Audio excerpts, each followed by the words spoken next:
I want to tell you a story.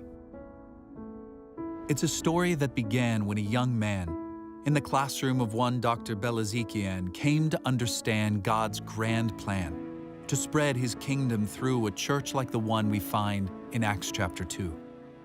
Imagine a church where people loved one another and came out from under the cover of fear, where each sister and brother shared all things together and came to discover the image of God in each other.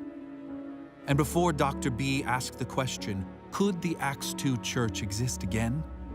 That young man began hearing a persistent and insistent whisper. He and a few were leading a motley crew of teenagers who began putting their faith in Jesus left and right, a wonderful sight, brought about by the supernatural might of God. And they felt they were being urged by the Spirit of God to start a church. It was a dream that only God could have devised, and a dream that only God could realize.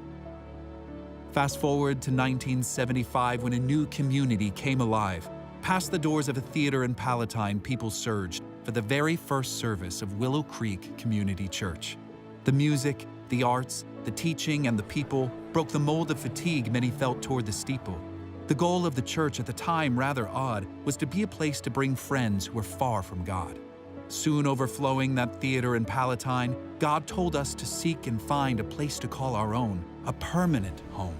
And just like Acts chapter 2, there were people who gave all they owned and took out personal loans to build a single building in the midst of 90 acres. God was providing the room for what He had planned later.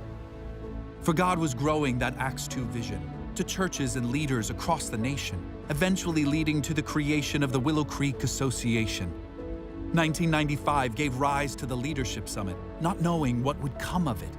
For while that first gathering was far from just local, only God could have dreamed it would one day go global. Meanwhile, we faced the trial of too many people crossing too many miles to come to church. It was hard to invite people who might be far from God. If they were already resistant, would they ever come to a church so distant? But soon there were theaters and chapels and gymnasiums opening their doors to new congregations. Wheaton, Casa de Luz, North Shore, Chicago, Crystal Lake, Huntley, and South Lake. Meanwhile, God would make His name known in a new worship home, in the place from where the movement had grown. But then, in all our communities, God moved our hearts. He opened our eyes to the parts of His world facing starvation and disease and devastation without reprieve. So we rallied and allied ourselves with local churches and other nations, linking arms against the tribulations to bring food, water, and education, hope and healing and peacemaking. And at home, God gave a sense of the way His heart bends and extends to the ones the world rarely tends to commend. So He told us to lift up our special friends. He also moved us to attend to those at their rope's ends. From His heart sprung the inspiration for the formation of a new cornerstone of generosity, of compassion and proper dignity, and love unconditionally, a kind of care done better. God made possible the Care Center.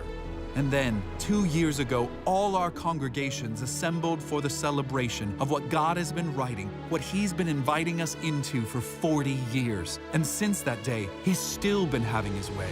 I want you to hear that in just the last 2 years, God has empowered us to pack more than 2 million seeds, and we've given away more than $5 million to people in need.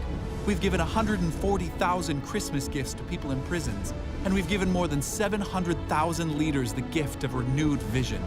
6 of our regionals have planned or moved into new homes. God has helped us build 55 churches around the globe. Online, 30,000 people tune in each week to grow, and we've baptized more than 2,000 people who have come to know Jesus. This isn't the story of buildings or numbers or accomplishments. It's about how God has made us His accomplices in redeeming the world.